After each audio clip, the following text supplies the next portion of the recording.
What is up, Sales Dev Squad? Thank you so much for tuning in to another episode of the Sales Dev Squad podcast. We got a super special guest for you today, Jared Wexler, who has held quite a few titles in SaaS, ranging from SDR, customer success, product expert, to most recently a sales engineer over at Factory 4. He's based out of LA, and we had a lot of exciting things that we're going to be touching upon today. But Jared, thanks so much for joining us, man. How are you? Pretty good. Thank you for having me on. Looking forward to really diving into the nitty gritty and talk SaaS. 100%, dude. Do you mind just for our audience here who may not be too familiar with who you are and what your background is, do you mind just giving us a quick intro and how you sort of stumbled into SaaS sales? Yeah, absolutely. So as you said, my name is Jared Wexler. So I'm based out of Los Angeles. I'm currently working at a company known as Factory 4. So we're a manufacturing software. We sell into the production space. I actually got my career started over at Chili Piper. I got a SDR gig right out of college.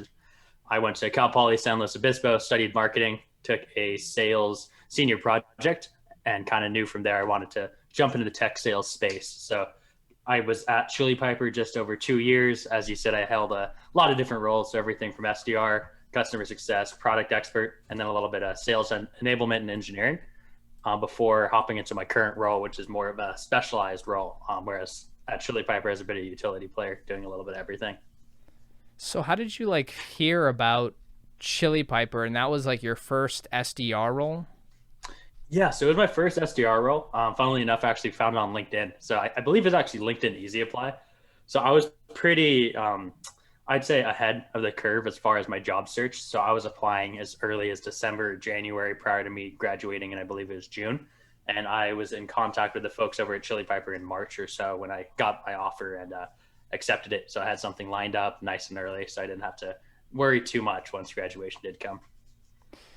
So walk us through, I know last time we had a conversation, you mentioned that your dad was in sales. Did you ever think that you would land in sales, or how did you sort of figure out that that was going to be a good place for you to start after it was your first job, right? Yeah. So yeah, of course I had some internships before then, but my dad was in sales. He was in the financial services space. So for many years, he's worked for kind of all those big names like AIG, ING, Valak, much more on the investment side. So your 401ks, your pension products, stuff like that. For some reason, I always kind of had this antiquated thought of sales in my head. Although my dad was is very relationship based, and I kind of just thought of sales as kind of you think the car salesman. But once I kind of dove into my senior project a bit more, I saw that's not what sales is. And I definitely loved what I kind of saw under the hood. I studied marketing, and initially I thought I would go into marketing, but unfortunately I found that it was very hard to find some of the entry level roles, and some of them you really don't get paid too well either. So when it came to seeing the job market, I think tech sales particularly was something that piqued my interest. What was really cool is my senior project was actually sponsored by a bunch of the big boys.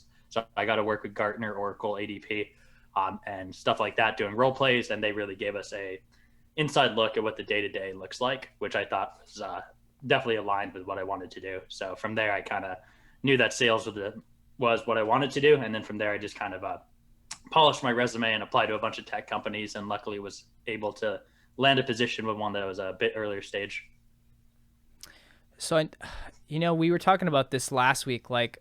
You and I both have friends and people that we know that would be great at sales, but for whatever reason, they fall under the stigma, or they just think that they don't have what it takes, or it's too hard. How were you able to overcome that? And what have you realized now that you've been in SaaS for so long? And now looking back, if you could tell yourself any advice, what would that be for anyone that might just be holding back because of that common stereotype of sales per se? Definitely. Well, I'd say first thing I would kind of tell myself is leveraging networking, kind of like a groupthink. I think to silo yourself in an organization and only learn from a manager is really doing yourself a disservice. There's so many talented thought leaders and podcasts out there. It's definitely in your best interest to kind of get as much knowledge as you can, really soak up like a sponge. And then as far as challenging the stereotype, I think that a lot of that is just that preconception that, I'm going to just have to make a ton of cold calls. And of course, there are some jobs where you are making a lot of calls, but it's not every company. Some companies sell better on LinkedIn, others sell better on email. or different channels of that sort. So I think really realizing that you are making those calls as a mean to an end is a big kind of, I guess, flip in the switch, so to speak. So like if you think about it as you're really just you're selling a solution to a problem, right? You're not just trying to flip them a phone book or something like that. And also something I'm like a big fan of as well is that there's so many different industries in sales or even just SaaS, particularly like there's ed tech, there's sales technology, manufacturing technology.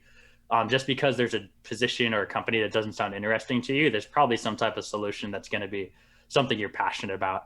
Same if you're not performing in a role, like maybe you're amazing at selling to salespeople, but you don't know how to talk to engineers. There's a lot of different avenues you can take within sales and within SaaS itself that I think people often underestimate or just don't realize how many opportunities there are out there. 100%, man. I think you and I, we don't really have this desire to be like a closer, but we both see the value of being an SDR. And like you exactly mentioned, like there's so many opportunities within a SaaS company. I feel like you're the perfect person to ask about this. Like for someone who doesn't know what other opportunities there are within a SaaS organization, like what are some other avenues that are available maybe outside or after you've been an SDR per se? Definitely. So I'd say one of the best ways to go about it is really just to pick the brain of your colleagues, right? So you're bound to have colleagues in customer success, bound to have colleagues in maybe that more management or enablement route, as well as product, account management. There's a lot of different ways you can kind of pivot there. If there isn't a position internally, maybe that's because you're an earlier stage company. I would definitely recommend joining some networking groups or listening to some podcasts of people who are in those positions. And perhaps you could actually build the case to be that first pioneering member of that department. With different positions, there's going to be different day to days. I think that there's some more similarities in certain roles than others, and sometimes you do need a little bit more, I guess, experience in certain areas. So, like sales ops, for example, you probably need to get a certification or two before you can hop over and take over that role. Same with management, you probably need some tenure and stuff like that. But that being said, I think that in a SaaS organization, you don't really need to go linear. Like if you don't want to be an account executive, there's off the top of my head, I can think of almost 4 or 5 different direct positions you can move into. And of course, as an organization grows, that's probably only going to be expanding and increasing. So obviously you just got a new role and now you're on the sales engineering side of things. Walk us through that, man. How's that transition been? And like for anyone who doesn't know what a sales engineer is, like what is a sales engineer? Absolutely. So for me, it's really the best of both worlds is because I get to be technical and I get to work with sales, like with pre-sales, but I'm not the one necessarily prospecting or having to do the close, so to speak. So I hop on calls with our account executives. I help give our demos. So especially when it's a more complicated conversation, I do a lot of discovery. So that's where a lot of my SDR training actually comes handy.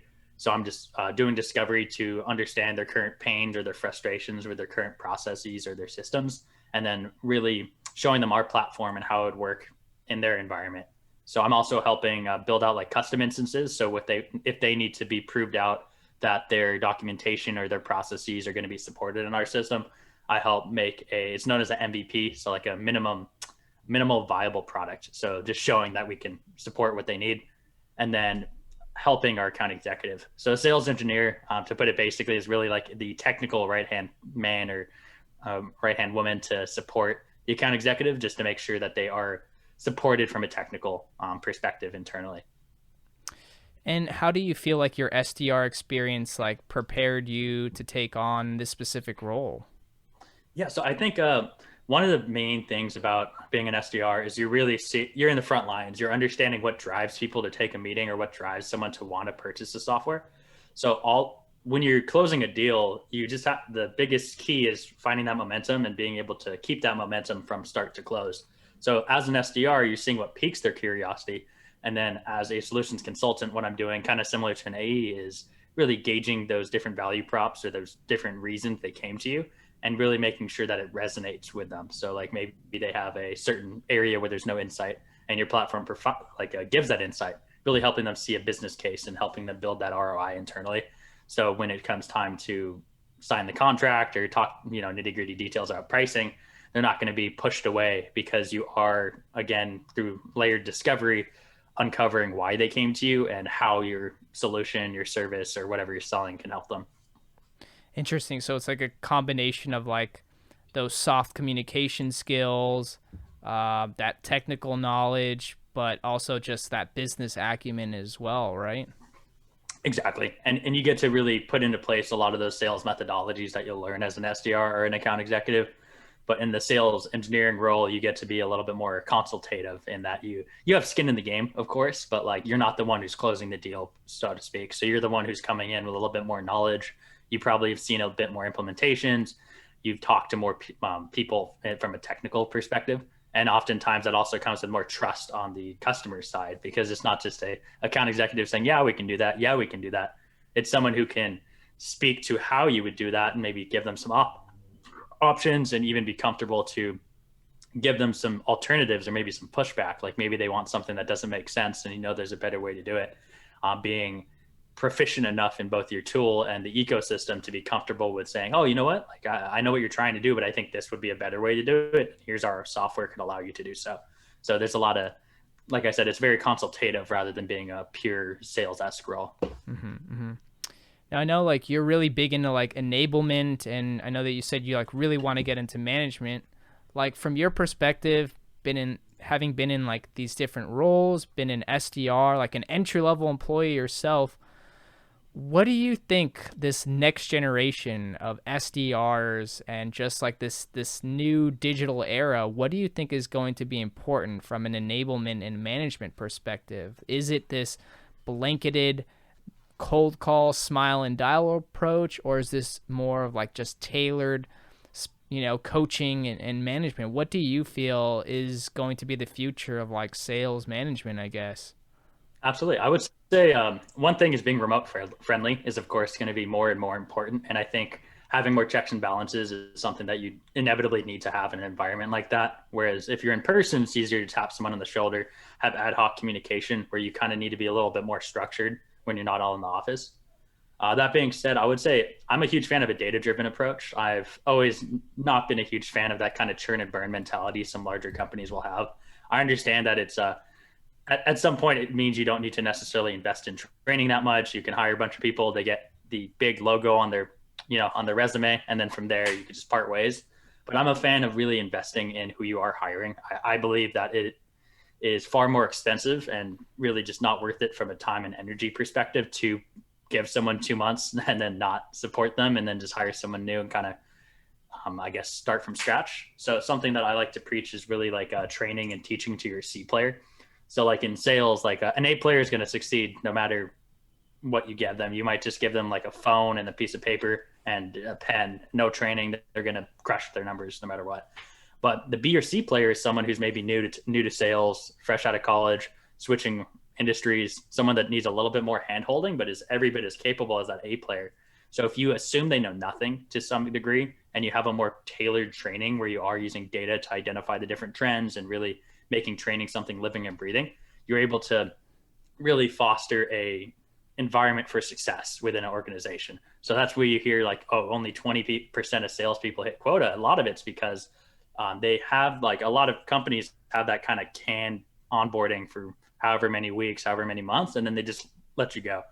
And then it's up to the managers, and there's not much standardization from what I've seen with managers. There's some amazing managers who are holding the reps accountable, that have ongoing coaching, but that's not something that's necessarily seen in every organization or even in every department. So I think that having a department that's dedicated towards enablement and ongoing training, and again, is using those data points to then be able to make a more catered plan for reps is something that's super valuable. So stuff like being able to see that, oh, Johnny's like doing great. He's getting all these deals late in the cycle, and then he's just not converting high. And then you dive into the deals and maybe it's like, oh, he isn't doing too well against competitors. And then you dive into his training and you see, oh, he was sick that day. He didn't do a competitor training. No duh, he's not, being able to crush those objections. So by having those different data points, what you can then do is find those silos, whether it be a person or the entire department, and then you can be methodical with improving your training. Because like I said, I think training is something that should be living and breathing and ongoing rather than something you put in place, you build, then you never look at again. It's outdated.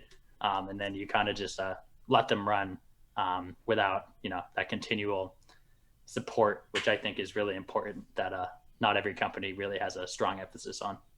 So do you feel like training should come down to like the individual rep, the manager, like who should be responsible for like doing the training, and how often should that be? Like every day, every month, every week? Yeah, so I would say with a junior rep, so someone who's just freshly onboarding, I think it's important to keep them engaged every day, at least until the duration of their onboarding. Of course, that doesn't need to be multiple people. So like I'm a fan of having like a multi-channel approach or multi-department approach. So typically you would have an enablement individual, maybe someone in learning and development, partnered with their manager. Because I think it's not the most advantageous either when they don't communicate. Like, of course, an ideal state is to have both. But let's say you have an enablement person that is training, and then they just pass them back to the manager. The manager doesn't know how the training went. They might be able to look at like, oh, they got checked off, or here's their grades. But if they're involved, they have more insight into where certain people's strengths and weaknesses are. And then on top of that, I believe that there should be certain like self-training. Like they should definitely be on the phones and kind of like in a live environment by like week 2. In my mind, I think that putting them through this long training course where they're just doing role plays for 6 months isn't the most advantageous. Like, I think you learn best when you're in the field, but kind of finding that healthy in between where you are supporting them. They're starting to creep out, get their toes in the water, so to speak, and they can really start training there. And then from an ongoing perspective, I think it really depends on the rep. So some reps would rather have weekly check-ins, where others would have monthly check-ins, stuff of that sort. I think if they're hitting their numbers, there is no reason to force like the quicker training or the quicker like check-ins. But I think it is important for a manager to really be able to pick their brain about like, oh, what deals do you have on now? How can I support you? What do you need?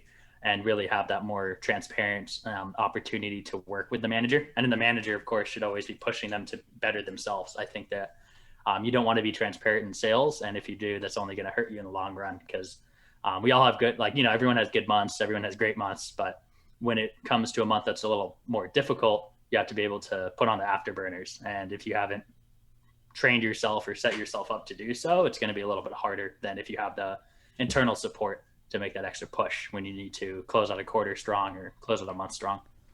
Dude, it seems like you're really like passionate about like just refining that sort of process in sales, like just that coaching, that enablement, that training.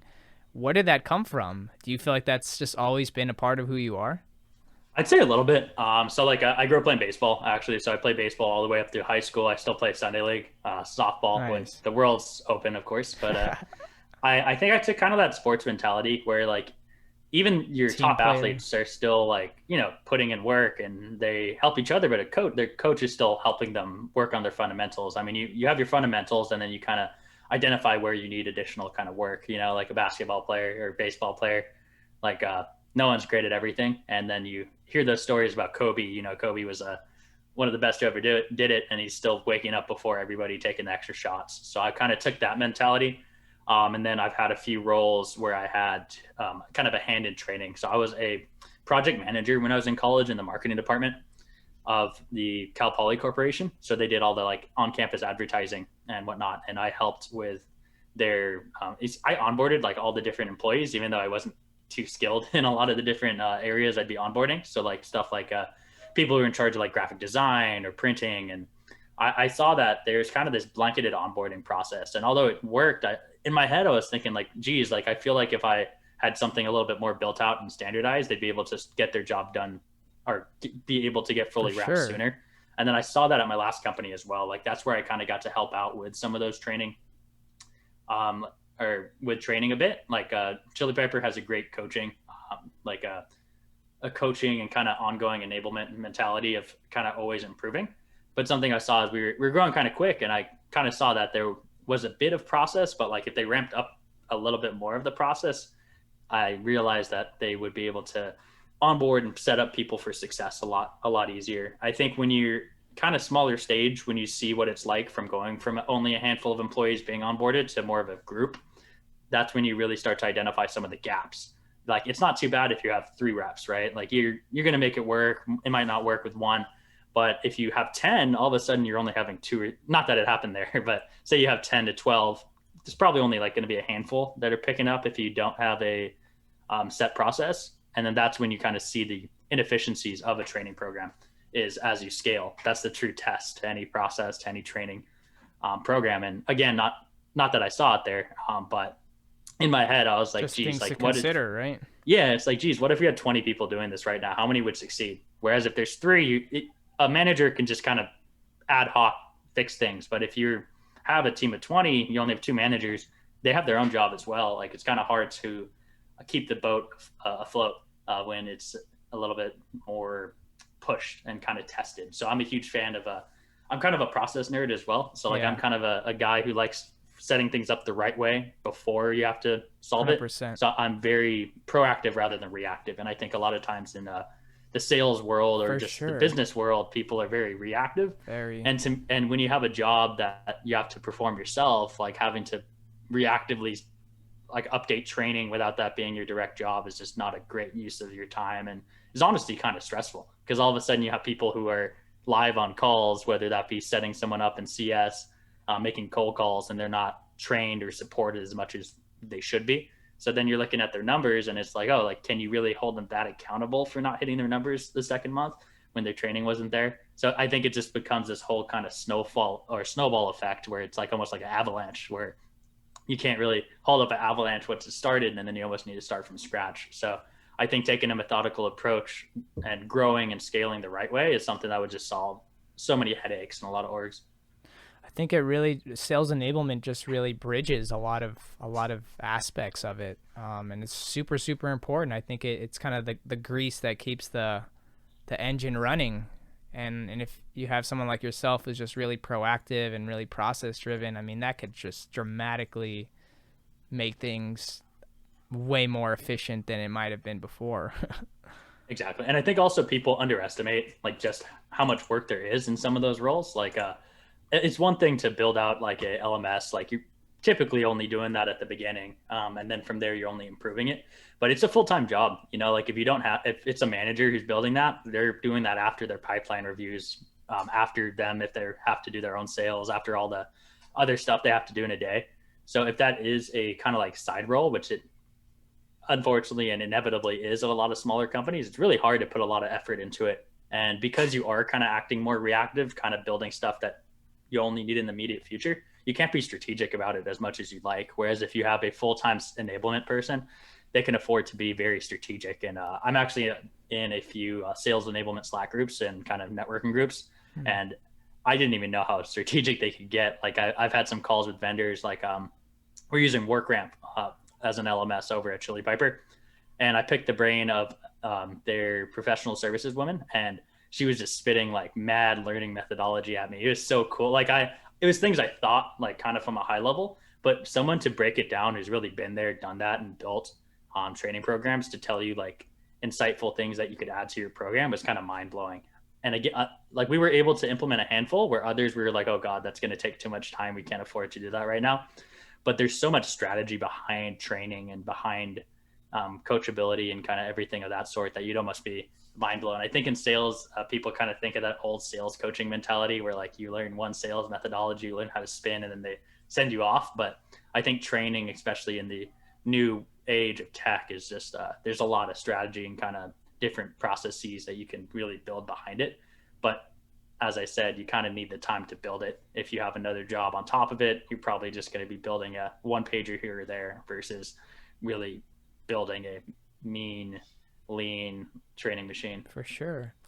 I guess for anyone out there that's been inspired by this episode and sales enablement and just hearing your passion about it is really like just change the way they think about it, and that's something that they might want to consider, what advice do you have for them? I know sales enablement is a relatively like new organization, and especially a lot of younger companies don't really have that built out. So if someone wants to like really own that process and break into that, what advice do you have for them? Yeah, so the first is I would join. So the Slack group I'm a part of is actually called the Enablement Squad. There's also a little LinkedIn. It's headed up by Stephanie Midow, who's the head of sales enablement over at Divvy, and Matt Scheitley, who is I believe he's head of enablement over at Huddle. But they're people that have really built out enablement at their companies. And there's a lot of very smart individuals that I kind of just read up on, even though I'm not in a pure enablement role. I always find it kind of intriguing. As far as building the case internally, I think that when you speak with management, there's obviously it's pretty, I guess, noticeable when there is a gap in training, especially as you're scaling. And if you are a more senior SDR or even an SDR manager, one of the great ways I would build the case for enablement is, again, kind of outlining the gaps in training as well as some areas that you can improve. So maybe you're looking at ramp time, maybe you're looking at time to first demo, time to first close.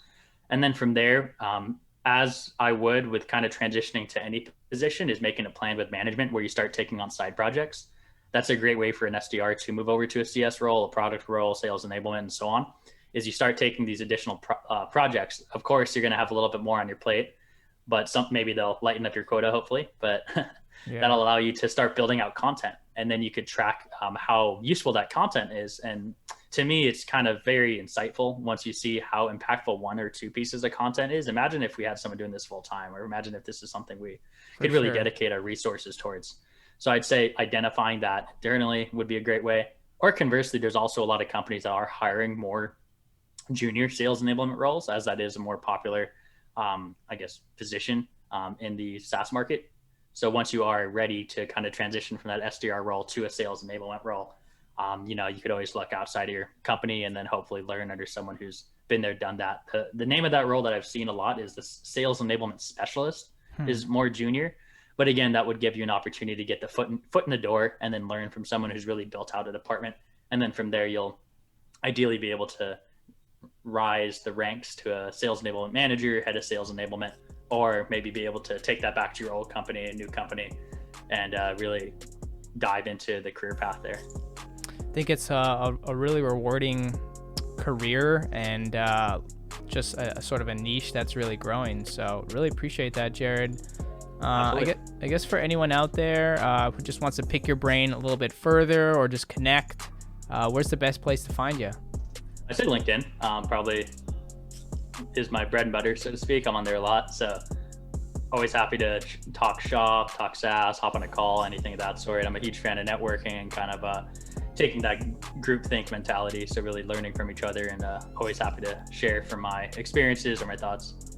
Jared, we really appreciate your time, man. Thank you so much for sharing your thoughts. Sales Dev Squad, hope you found this helpful. Please connect with Jared. He's such an awesome guy and obviously a sales enablement expert here, but we really appreciate your time today, and we will catch you all on the next one.